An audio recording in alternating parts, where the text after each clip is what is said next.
السلام علیکم ورحمۃ اللہ وبرکاتہ۔ بسم اللہ والصلاۃ والسلام علی رسول اللہ الحمدللہ رب العالمین۔ خوش آمدید یہ آپ تمام طالب علموں کو، آپ تمام طلباء کو الحمدللہ۔ آج ہم النحو الصغیر کا آخری سبق، آخری درس شیئر کرنے لگے ہیں ایک دوسرے کے ساتھ، اور اس کے ساتھ یہ النحو الصغیر کی جو مختصر کتاب ہے عربک لینگویج کی، عربی زبان میں اس کا اختتام ہوگا۔ اور یقیناً یہ بنیادی معلومات تھی، بنیادی باتیں تھیں اور بیسک انفارمیشنز تھی ساری۔ کچھ ہم ہلکی ہلکی ڈیٹیلز میں ان کے گئے تاکہ جب ہم آگے بڑھیں تو کچھ جو ٹرمنالوجیز ہیں ان کے ساتھ ہمارا جو واسطہ ہے وہ رہے اور پھر ہمیں سمجھ آئیں چیزیں۔ تو انشاءاللہ اس کے بعد ہم الصرف الصغیر کریں گے اور پھر الموطأ فی الاعراب کریں گے انشاءاللہ باذن اللہ، اور اس کے بعد پھر ہم جو گرامر کی دوسری کتابیں ہیں وہ ہم شیئر کریں گے ون بائی ون انشاءاللہ باذن اللہ۔ اس میں پھر ہم تفصیل میں جائیں گے، دیکھیں گے کہ علماء نے اس کی تفصیل میں کیا دیا ہے اور اپنے جو گرامیٹیکل رولز ہیں ان کے دلائل میں انہوں نے کیا دیا ہے۔ دیکھیں عربک لینگویج میں گرامر میں آ کر ہر قانون، ہر قاعدے کی دلیل دینی پڑتی ہے، اور وہ دلیل 3 جگہوں سے ملتی ہے۔ یعنی گرامر کا جو قانون ہے، جو گرامر کے قواعد ہوتے ہیں، اس کا جو مرجع ہے، یعنی وہ اس کا کچھ ثبوت دینا ہوتا ہے نا ہر چیز کا۔ اس کا ثبوت کیا ہے؟ یہ جی آپ نے نصب کر دیا، یہ کیا ثبوت ہے اس کا عربک لینگویج میں؟ تو اس کی دلیل کیا ہے؟ اس کے دلائل 3 ہیں۔ ایک القرآن المجید، دوسرا احادیث النبویہ، اور تیسرا اشعار العرب، عرب کے جو شعر ہیں، اور خاص طور پہ وہ اشعار جو خاصتاً زمانہ جاہلیت میں تھے اور اسلام کے آنے سے پہلے تھے وہ، اور پھر بعد کے جو بڑے بڑے شعراء ہیں جو مختلف ادوار میں اپنا اعلیٰ مقام رکھتے ہیں۔ اور خاص طور پر جو میں نے مشاہدہ کیا ہے گرامر کو عربک میں پڑھنے کے بعد، جو دلائل میں جو اشعار دیے جاتے ہیں وہ موسٹلی زمانہ جاہلیت کے ہیں۔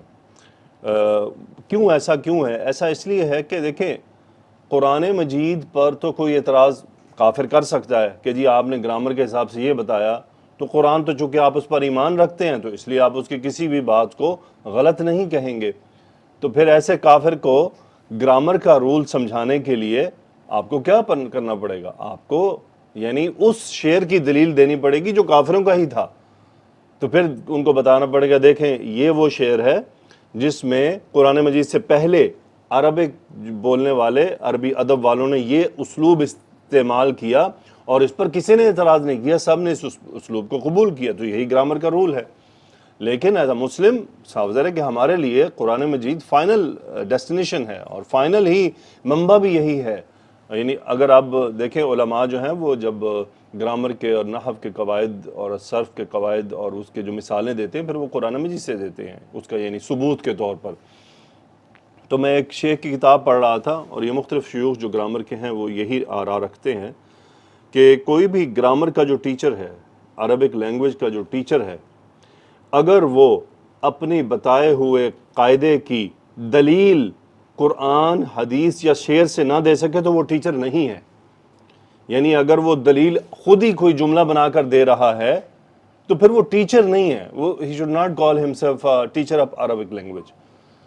یہ لازمی ہے ٹیچر پر کہ اگر وہ اسماء کے مثلاً علامات بتا رہا ہے تو وہ اس کے دلائل قرآن مجید سے دے، اس کو دلائل یاد ہوں گے، دیکھیں قرآن میں یہ آیا ہے، حدیث میں یہ آیا ہے، تو اس کو دلائل قرآن و حدیث سے دینے آتے ہوں تو وہ ان کی نظر میں وہ ٹیچر کہلاتا ہے۔ یعنی اس کو وہ النحو الصرف کا استاد مانتے ہیں کہ یہ استاد ہے، یعنی he is capable of teaching۔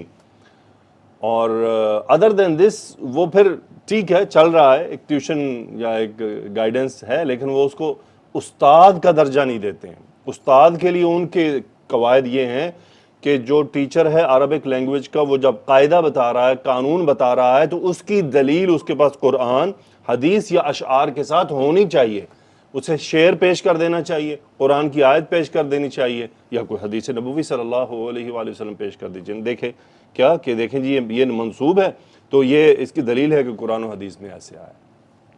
تو اس طرح سے ان کا لیکن اس کا مطلب یہ نہیں ہے کہ مطلب پڑھاتے ہوئے وہ یہ دلائل دے، کیونکہ جب آپ پڑھا رہے ہوتے ہیں تو مثلاً اب بیسک لیول کے اسٹوڈنٹ ہیں، میں یا آپ، ہم بیسک لیول کے اسٹوڈنٹ ہیں، تو یہاں کون سی مثالیں دی جائیں گی؟ یہاں بیسک درجے کی مثالیں دی جائیں گی. لیکن پڑھانے والے کے پاس دلیل ہونی چاہیے کہ اگر کوئی اس سے بڑا اس سے مانگ لے، یعنی اگر میرے سے جو بڑے ٹیچرز ہیں وہ مجھے کہ ہاں جی اس کی دلیل دو، تو انہیں میں اپنا جملہ بنا کے نہیں دوں گا کہ یہ دلیل ہے. انہیں مجھے قرآن کی آیت دینی پڑے گی، انہیں مجھے حدیث نبوی یا کوئی شعر سنانا پڑے گا، تو وہ ایکسیپٹ کریں گے کہ یس. انہیں یہ نہیں بتاؤں گا کہ جی محمد طالب تو محمد مبتدا طالب خبر، no, they will not accept it from me. Teachers کی بات کر رہا ہوں جو بڑے استاد ہیں، شیوخ ہیں، وہ مجھے کہیں گے بھائی قرآن سے دلیل دو، حدیث سے دو یا شعر سے دو. جملہ بنا کر مت دکھاؤ، جملہ بنا کر ہمیشہ طلباء کے ساتھ شیئر کیا جاتا ہے. تو یہ کچھ معلومات ہیں. آگے بڑھنے سے پہلے تو آج کا مختصر ٹاپک ہے، اللہ سبحانہ و تعالی ہمیں ان کو سمجھنے، ان کو قرآن مجید کے ساتھ جوڑنے کی توفیق عطا فرمائے، آمین. اعراب الفعل المضارع، یعنی فعل مضارع کا اعراب. کتاب میں انہوں نے کیا لکھا ہے کہ القسم الرابع اعراب الفعل المضارع. الفعل المضارع یرفع و ینصب و یجزم، یعنی فعل مضارع کیا ہوتا ہے؟ مرفوع ہوتا ہے، منصوب ہوتا ہے یا مجزوم ہوتا ہے. یرفع یعنی کب مرفوع ہوتا ہے؟ انتہائی سادہ سی ڈیفینیشن ہے، اذا لم یسبق بناصب ولا جازم، یعنی اگر فعل مضارع آیا ہے اور اس سے پہلے نہ تو نواسب میں سے کوئی چیز ہے، یعنی ناصب جو نصب کرنے والی چیزیں ہیں وہ، اور نہ ہی کوئی جازم میں سے کوئی چیز ہے، تو پھر وہ فعل مضارع مرفوع آئے گا اور مرفوع رہے گا، اس کو مرفوع ہی کاؤنٹ کیا جائے گا.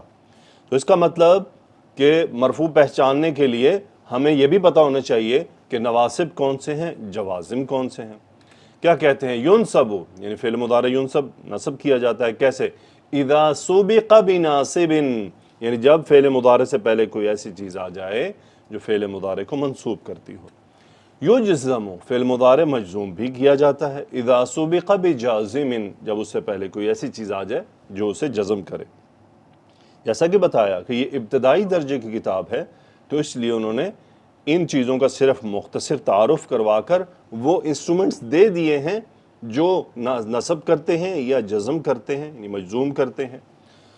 تو اس کی ڈیٹیل میں وہ اس کتاب میں نہیں گئے، اور یہی ابتدائی لیول کا انداز ہے کہ اس کی جو زیادہ تفصیل ہے وہ اس میں نہیں گیا. اور ممکن ہے کہ نواسب کا ٹاپک اگر بڑی کتابوں میں آپ دیکھیں تو اٹس ریئلی ڈیٹیلڈ، وہ ایک ایک جملے کے لیے دلائل بھی قرآن و حدیث اور شعر سے لے کر آتے ہیں، پھر وہ بتاتے ہیں. انشاءاللہ ہم کوشش کریں گے کہ اگلی جو بڑی کتابیں ہم اس کی پڑھیں گے اس میں ہمیں لائیں گے نہیں، ہمیں لانے پڑیں گے.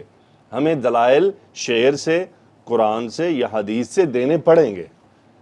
تو وہیں آپ کو پتہ چلے گا کہ دلیل کیسے دی جاتی ہے، کیسے علماء، اور پھر علماء ان اشعار کی اعراب، ان کا بولنے والا کون ہے، کہاں بولا گیا، کیوں یہ شعر بولا گیا، وہ سب پھر اس پر ڈسکس کرتے ہیں. خیر ہم اتنی تفصیل میں تو میں بھی نہ جائیں، لیکن یہ ہے کہ مختصراً ہم دیکھنے کی کوشش کریں گے انشاءاللہ باذن اللہ. نصب المضارع، اچھا ہم نے اپنے اسباق کے دوران پڑھا، اور عموماً جو عربی گرامر کی کتابیں ہیں وہ بھی وہی انداز اختیار کرتی ہیں کہ اصل میں جو فعل مضارع کو نصب کرنے والی چیزیں ہیں وہ 4 ہیں. ان، لن، اذن، کئی. بعض جگہ بھی یہ ان، لن، کئی، اذن ہوتا ہے، اذن کو آخری رکھا جاتا ہے. یہ 4 حروف ہیں. ان حرف مصدر مبنی علی السکون لا محل له من الاعراب، حرف ہے. لن حرف نفی و ناصب مبنی علی السکون لا محل له من الاعراب. اذن حرف جواب و ناصب مبنی علی السکون لا محل له من الاعراب. کئی حرف التعلیل مبنی علی السکون لا محل له من الاعراب. یہ اس کا اعراب اس طرح بیان کیا جائے گا. ان کی اب ایک ایک ایگزامپل دیکھتے ہیں. مثلا اردت ان اذهب، اب ان حرف مصدر ہے. کیا ہے کہ یہ جملے کو مصدر کے میننگ میں لے لیتا ہے. جیسا کہ انا جملہ اسمیہ کو مصدر کے میننگ میں لیتا ہے، اب جملہ فعلیہ کو بھی تو مصدر کے میننگ میں لایا جا سکتا ہے. تو اس کے لیے کیا چیز ہے ہمارے پاس؟ اس کے لیے ہمارے پاس ان حرف مصدر ہے.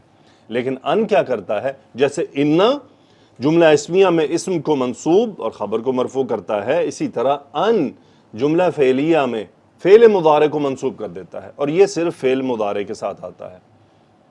اگر اس کے بعد کبھی ماضی کوئی نظر آ جائے تو وہ وہاں پہ یعنی لا محل لہ من الاعراب ہوگا، چونکہ فعل ماضی کا کوئی اعراب نہیں ہوتا، لیکن اس کی ایگزامپل بہت کم ملیں گی۔ سو اردت ان اذهب، اب ان جب حرف مصدر مل کر جملہ، تو یہ جملہ یعنی اب مصدر کے میننگ لے لیتا ہے اور جملوں میں مختلف مقام حاصل کر سکتا ہے، یعنی مفعول بھی بن سکتا ہے، یہ اسم کانا بھی بن سکتا ہے، یہ مبتدا بھی بن سکتا ہے، یہ خبر بھی بن سکتا ہے، چونکہ یہ اب اسمی میننگ میں چلا جاتا ہے۔ اردت ان اذهب، یعنی اذهب کا ترجمہ تو ہے نا میں جاتا ہوں یا جاؤں گا، تو ان نے کیا کیا؟ ان نے فعل مضارع کو منصوب کر دیا، میں نے جانے کا ارادہ کیا۔ اب یہ ان اذهب پورا مصدر کے میننگ میں آ کر اردت کا مفعول بن گیا۔ سو اردت ان اذهب، میں نے جانے کا ارادہ کیا۔ لن حرف نفی و ناصب، یعنی یہ بڑا کام اس کا نفی ہے، اور نفی کیا ہے؟ مستقبل کی ہے۔ لن اذهب، یعنی اب مضارع کے ساتھ کتنی نفی آتی ہیں؟ لا نفی، لائے نہیں، اور لن اور لم اور لما، یہ تمام کیا ہیں؟ یہ 5 نفی کے انسٹرومنٹ ہیں جو مضارع کے ساتھ استعمال ہوتے ہیں، ہر ایک کا اپنا مطلب ہے۔ لا نفی سادہ، لا اذهب میں نہیں جاتا یا میں نہیں جاؤں گا، لن اذهب I will never go، ایک تاکید آ گئی، مستقبل کے ساتھ فکس کر دیا گیا، لن اذهب۔ سو لن حرف نفی و ناصب مبنی علی السکون لا محل له من الاعراب، اذهب فعل مضارع منصوب وعلامۃ نصبه الفتحہ، انا فاعل ضمیر مستتر فی محل رفع مبنی علی السکون لا محل فی محل رفع مبنی علی السکون۔ سو لن اذهب میں نہیں جاؤں گا۔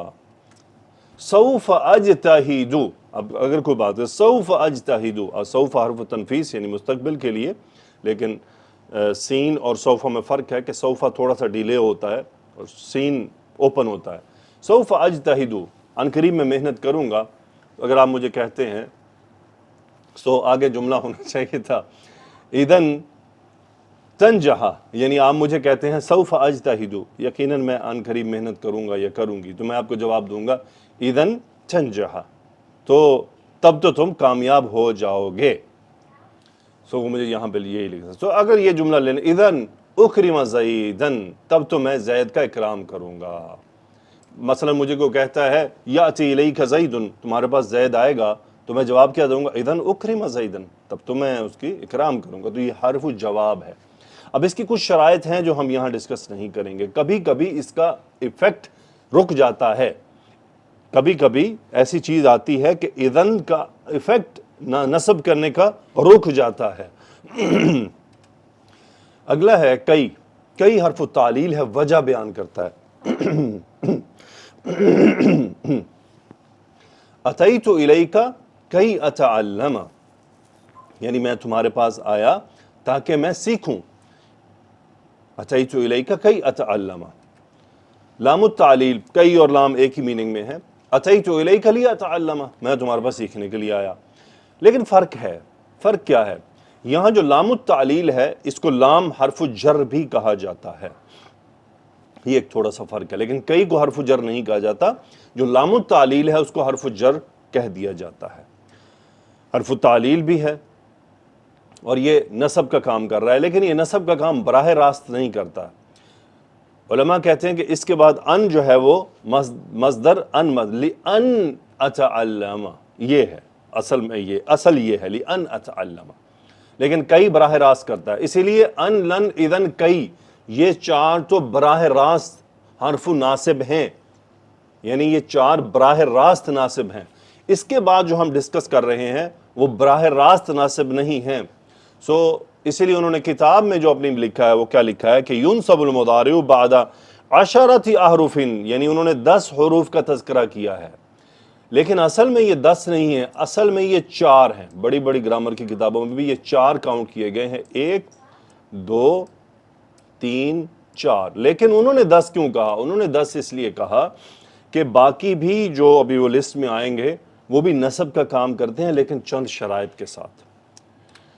اوپن نہیں ہے وہ، یہ ان، لن، اذن، کئی، یہ اوپن ہیں، یعنی کسی بھی فعل مضارع کے ساتھ آئیں گے اس کو منصوب کر دیں گے، لیکن باقی اوپن نہیں ہے۔ مثلا لام الجحود، یہ نفی کے ساتھ آتا ہے صرف، اور کانا یکونو میں استعمال ہوتا ہے، مثلا ما کان لاذهب، اور یہ نفی جہود ہے، یعنی یہ تو ہونے ہی نہیں والا تھا نا، ما کان لاذهب، میں نہیں جانے والا تھا، I was not going at all، یعنی یہ نفی ہے شدید، اور آتا کس کے ساتھ ہے؟ کانا یکونو کے ساتھ، اور شرط ہے کہ اس سے پہلے نفی ہونا چاہیے، جیسے لم یکن لیسافر، وہ سفر نہیں کرنے والا تھا، یعنی he was not going to do that at any cost۔ تو یہ جہود، ڈھٹائی یہ ہے، اور یہ ما نفی یعنی نفی کا انسٹرومنٹ ہو، بعد میں کانا یکونو ہو، اور کانا یکونو کی خبر پر یہ لام آتا ہے، اسے لام الجحود کہتے ہیں۔ تو اصلاً علماء کا کہنا ہے کہ اس کے بعد یہ باقی جتنے آ رہے ہیں ان کے بعد ان جو حرف مصدر ہے وہ مضمر ہے، یعنی اس کے اندر انڈرسٹوڈ ہے کہ وہ ہے، کیونکہ ان کے اندر براہ راست طاقت نہیں ہے کہ یہ فعل مضارع کو منصوب کریں۔ اگر ایسا ہوتا تو انہیں ہر صورت میں کرنا چاہیے تھا، لیکن یہ ہر صورت میں نہیں کرتے۔ حتیٰ، اب حتیٰ اصلاً حرف جر ہے، اصلاً یا حرف عطف ہے، دو کام کرتا ہے، یا جر کرتا ہے یا عطف کرتا ہے، لیکن یہ تیسرا کام آ گیا اس کا نصب، تو یہ براہ راست نصب نہیں کرتا، اس کے بعد ان معذوف ہوتا ہے، یعنی حتیٰ کے بعد اگر فعل مضارع آئے گا تو آپ پر اور مجھ پر لازم ہے کہ اسے منصوب کریں، لیکن یہ ذہن میں رکھتے ہوئے کہ ہم حتیٰ کے ذریعے نہیں بلکہ یہاں ان مضمر ہے۔ جئت حتیٰ اتعلم، میں آیا یہاں تک کہ سیکھوں، یعنی یہاں تک کہ سیکھنے کے لیے آیا، چونکہ ان اتعلم ہے، مصدر کی میننگ ہے۔ ان کا اعراب کیسے کیا جاتا ہے وہ انشاءاللہ ہم موطا فی الاعراب میں دیکھیں گے کہ ان کا اعراب کیسے کیا جاتا ہے، کیونکہ ان کا اعراب سیکھنا ضروری ہے، چونکہ ان کے بعد جو جملہ ہوتا ہے اس جملے کا الگ اعراب ہے۔ اگلا ہے فاء السببیہ اور واو المعیہ، یہ دو اور ہیں۔ اگر فاء السببی یعنی فاء کے بعد آپ کو فعل مضارع منصوب ملے اور پیچھے کوئی ایسی چیز نہیں تھی جس نے کسی فعل مضارع کو نصب کیا ہو، یعنی اگر پیچھے کوئی چیز تھی اور پھر فا آیا تو اٹ مینز یہ عطف ہوا، لیکن اگر پیچھے کچھ نہیں تھا اور اس کے بعد فعل مضارع آیا تو اس صورت میں ہم اسے عطف نہیں کہیں گے بلکہ وہ فاء السببیہ ہے، یعنی وہاں پر فاء السببیہ کا کام اس نے کیا ہے۔ لیکن فاء السببیہ کی تھوڑی سی تفصیل ہے، یہاں پر مختصراً اتنی بات ہم کر دیتے ہیں کہ فاء السببیہ سے پہلے کوئی جملہ ہوگا اور اس جملے میں یا تو نفی ہوگی یا طلب کا مفہوم پایا جا رہا ہوگا، یعنی فاء سے پچھلا جو جملہ ہے اس جملے میں دیکھا جائے گا کہ اس جملے پر یا تو نفی کا کوئی انسٹرومنٹ استعمال ہوا ہے یا طلب کے میننگ ہے۔ اب طلب کے اندر بھی بہت ساری چیزیں آتی ہیں، 7-8 چیزیں ہیں ٹوٹل جو طلب کی میننگ دیتی ہیں، اس لیے یہاں اس ساری تفصیل کو ہم اوائڈ کر رہے ہیں، کیونکہ یہ دیٹ از اے بیسک ہم انفارمیشنز لے رہے ہیں، ہم وہ کتاب کے ساتھ چل رہے ہیں جیسے کتاب چل رہی ہے۔ تو واو المعیہ کا بھی یہی کام ہے کہ دونوں اس طرح سے آتے ہیں کہ اس سے پیچھے جملے میں یا تو طلب کے لیے کوئی چیز ہو یا نفی۔ اب فی الحال کے نالج تک آپ اور میں جانتے ہیں کہ طلب کیا ہے، یا تو فعل امر ہے یا فعل نہیں ہے، لیکن ایسا نہیں ہے، طلب کے لیے اور بھی بہت سی چیزیں ہیں جو طلب کے میننگ دیتی ہیں، تو اس لیے فاء السببیہ اور واو المعیہ کی تھوڑی سی تفصیل ہے۔ فی الحال اتنا کافی ہے، اگر آپ کو قرآن اور حدیث میں کوئی فاء کے بعد فعل مضارع منصوب ملے اور پیچھے عطف کے لیے بھی کچھ نہیں ہے تو اٹ مینز دیٹ از فاء السببیہ، اور اسی طرح واو المعیہ، یہ بات ہم نے مختصراً یاد رکھنی ہے۔ مثلا جملہ اجتہد فتنجح، اب یہاں کیا ہے؟ اجتہد طلب ہے، فعل و امر ہے، تم محنت کرو، فتنجح یعنی نتیجہ فوز، تاکہ تم کامیاب ہو جاؤ، تو اصل میں کیا ہے؟ اجتہد، نتیجہ کیا نکلے گا؟ تو سبب ہے فتنجح، یعنی تمہاری کامیابی کا سبب کیا ہے؟ محنت، تو اجتہد فتنجح۔ او، اب او آپ کو پتا ہے کہ حرف و عطف ہے، فا بھی حرف و عطف ہے، واو بھی حرف و عطف ہے، حتیٰ بھی حرف و عطف ہے، یہ سب حروف عطف ہیں، یہ چاروں احرف الحطف ہیں، حتیٰ، فا، واو، او۔ لیکن یہاں یہ انہوں نے نواسب میں داخل کر دی ہیں، اس کی وجوہات ہے، چونکہ یہ سب لمیٹڈ ہیں، کسی نہ کسی قانون کے تحت چل رہے ہیں۔ او، اگر او کا بمعنی الا ان یا الا ان ہو، یعنی اگر جملے میں ہم او، قرآن مجید میں مجھے نہیں یاد پڑتا کہ او کی کوئی اس طرح کی عطف کے طور پہ تو ہو سکتا ہے، بٹ الا ان کے میننگ میں، الا ان کا مطلب ہے کہ جب تک، تو مثلا ساجتہد او انجح، اب یہاں پر کیسے پتہ چلا چلے میں دونوں پر آپ کو بات کر کے دکھاتا ہوں کہ یہاں پر فتن جہاں منصوب ہوا، پیچھے تو کوئی ایسا چیز نہیں ہے جو اس کو منصوب کرے، نہ تو کوئی ایسا ہے کہ عطف ہوتا، مثلا اگر جملہ ہوتا نا ان اجتہد فانجح، تو پھر تو ہم کہتے فاؤ عطف ہے، لیکن یہاں ٹوٹلی ڈیفرنٹ ہے. یہاں اجتہد امر ہے، تنجح فعل مضارع ہے، دونوں کا کوئی عطف کا کوئی لنک نہیں بن رہا ہے. سو اس صورت میں یہ فا ہمارے پاس کوئی آپشن نہیں سوائے اس کے کہ یہ فاء سببی ہے. یہاں پر آ جائیں سأجتہد او انجح، اب یہاں پر کیا ہے؟ اجتہد مرفوع فعل آ رہا ہے، جبکہ او کے بعد فعل مضارع منصوب آ رہا ہے. تو اس کی کیا وجہ ہو سکتی ہے؟ ایک ہی وجہ ہو سکتی ہے کہ او بمعنی الا ان یا الا ان استعمال کیا گیا. سأجتہد میں محنت کروں گا الا ان انجح، یہاں تک کہ میں کامیابی حاصل کروں، یا پھر الا ان انجح، یہاں تک کہ میں کامیاب ہو جاؤں، اس میننگ میں ہے یہ. اب دیکھیں گرامر کے اندر نا چھوٹے چھوٹے ہنٹس ہوتے ہیں، اگر ہم ان کو پکڑ لیں، جو میں ابھی آپ سے ڈسکس کر رہا ہوں کہ عطف کا کیسے پہچان کریں گے، اگر وہ نہیں ہے تو پھر سیکنڈ آپشن آپ کے پاس اور یہی بچ جاتا ہے کہ او کے بعد کیا چیز ہے کہ انجہا منصوب ہو گیا، فا کے بعد کیا ایسی مجبوری بنی کہ فعل مضارع منصوب ہو گیا. کیوں یہ اتنی کوئی مشکل چیز نہیں ہے؟ اس لیے کہ قرآن مجید کی عربی ہمارے سامنے لکھی ہوئی ہے. مشکل اور پریشانی یا ڈیپ انڈرسٹینڈنگ میں اس آدمی کو جانا ہوگا جس نے عربی لکھنی ہو یا عربی بولنی ہو، عربی میں تقریریں کرنی ہو. لازمی ہے کہ پھر اس کو بہت گہرائی سے چیزوں کو جا کر سمجھنا ہوگا تاکہ وہ بولتے ہوئے یا لکھتے ہوئے غلطی نہ کرے. تو اسی لیے میں بار بار یہ بات ریپیٹ کی میں نے کہ یہ عطف کیسے پہچانیں گے تاکہ قرآن مجید میں ہمارے سامنے لکھی ہوئی چیز میں ہم ڈیفرنس کر پائیں. اوکے جی، اب ہے جوازم المضارع، very simple and straightforward. جوازم المضارع کی دو قسمیں ہیں، ایک وہ جو ایک فعل کو مجزوم کرتے ہیں، ایک وہ ہیں جو دو افعال کو مجزوم کرتے ہیں، دونوں سیپریٹ ہیں. جو ایک کو مجزوم کرتے ہیں وہ ہیں چار، اربع احرف، لم، لما، لا ناہیہ اور لام الامر. مثلا لم یذهب، وہ نہیں گیا، فعل مضارع کو نفی کر دیتا ہے. کیا کہیں گے؟ لم حرف نفی و جازم مبنی علی السکون، لما حرف نفی جازم مبنی علی السکون لا محل له من الاعراب. لا الناہیہ، لا الناہیہ حرف نہی و جازم مبنی علی السکون لا محل له من الاعراب. لام الامر، لی لام کسرہ کے ساتھ ہوتا ہے، مبنی علی الکسری. سو لم یذهب، اب یہ کرتا کیا؟ فعل مضارع کو نفی کے ساتھ ماضی میں لے کر چلا جاتا. لم یذهب، وہ نہیں گیا. لما اذهب، میں ابھی تک نہیں گیا. لما اور لم میں کیا فرق ہے؟ مثلا آپ مجھ سے کہتے ہیں آپ نے کھانا کھا لیا، میں کہتا ہوں لم آکل، میں نے نہیں کھایا، اور میں کہتا ہوں لما آکل، میں نے ابھی تک نہیں کھایا. دونوں میں فرق ہے. فرق یہ ہے لما میں توقع ہے، لما آکل ابھی تک نہیں کھایا، اٹ مینز میں ان قریب کھاؤں گا، یعنی کھانے کے پروسیس میں ہوں. لیکن میں کہتا ہوں لم آکل، میں نے نہیں کھایا، میں نے اپنے کھانے کے فعل کی نفی کر دی. اٹ ڈز ناٹ میٹر کہ مجھے نہیں پتا کہ میں بعد میں کھاؤں گا یا نہیں کھاؤں گا، تو لیکن میں نے نفی کر دی ہے، اس میں کوئی توقع بھی موجود نہیں ہے. لیکن لما توقع کے ساتھ ہے کہ لما اذهب، ابھی تک نہیں گیا لیکن میں جاؤں گا. هل ذهبت الى مکہ، لما اذهب کے اندر میننگ ہے کہ ممکن ہے کہ آنے والے دنوں میں جاؤں، لیکن میں کو لم اذهب یعنی کہ میں نہیں گیا، بس کافی ہے.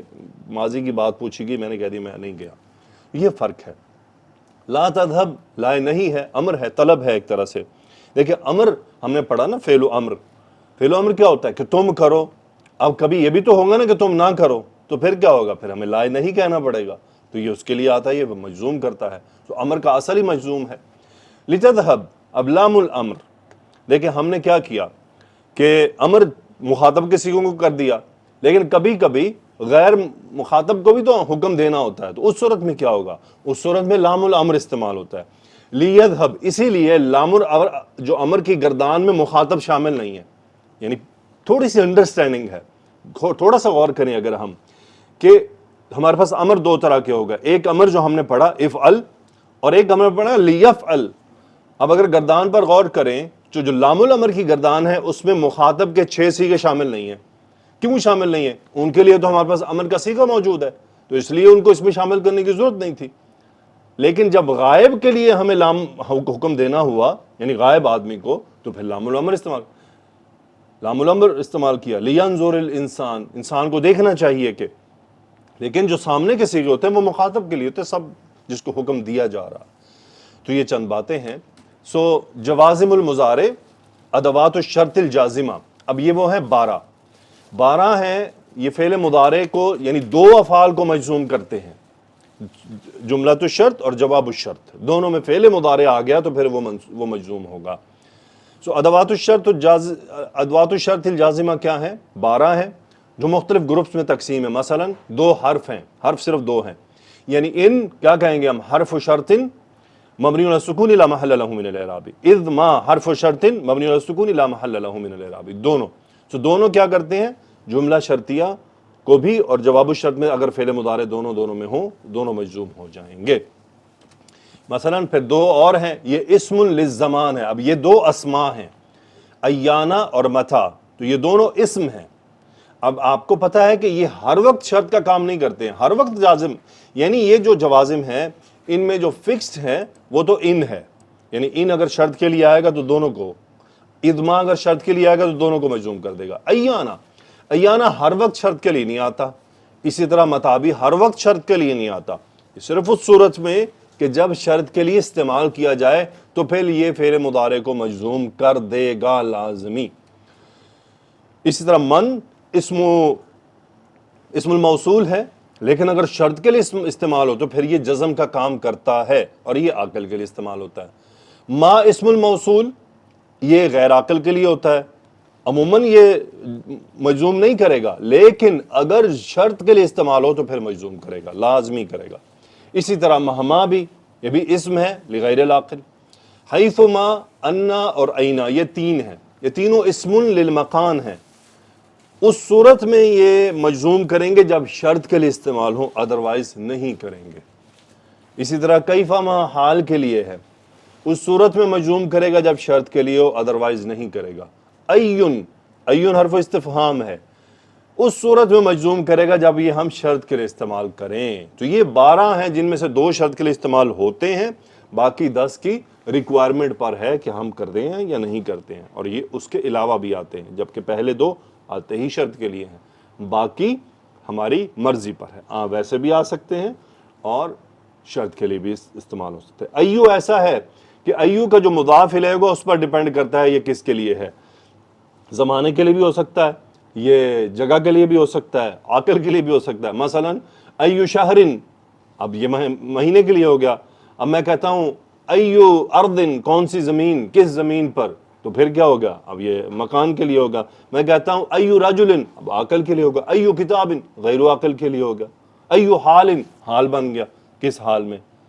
سو یہ ڈیپینڈ کرتا ہے کہ کس طرح آ رہا ہے، اسی کے حساب سے اس کا اعراب بھی ہوتا ہے. باقی مزید تفصیل اس کی اعراب انشاءاللہ، ان کا اعراب، ان کے بعد آنے والے جملوں کا اعراب کیسے ہوتا ہے، اسماء الاستفہام کا اعراب جملوں میں کیسے کیا جاتا ہے، کہاں وہ مفعول بنتے ہیں، کہاں وہ فاعل بنتے ہیں، کہاں وہ اسم کھانا، خبر کھانا، واٹس ایور کیا بنتے ہیں، وہ الموطا فی الاعراب میں تفصیل سے ٹاپک آئے گا. سو الحمدللہ شیخ حفظہ اللہ نے اس کتاب کو بڑے اچھے انداز میں ترتیب دیا، اس کے بعد کی کتاب کو بھی. تو الحمدللہ آج ہم نے الحمدللہ الذی بنعمتہ تتم الصالحات بفضل اللہ تعالی، آج ہم نے اس کتاب کو مکمل کیا.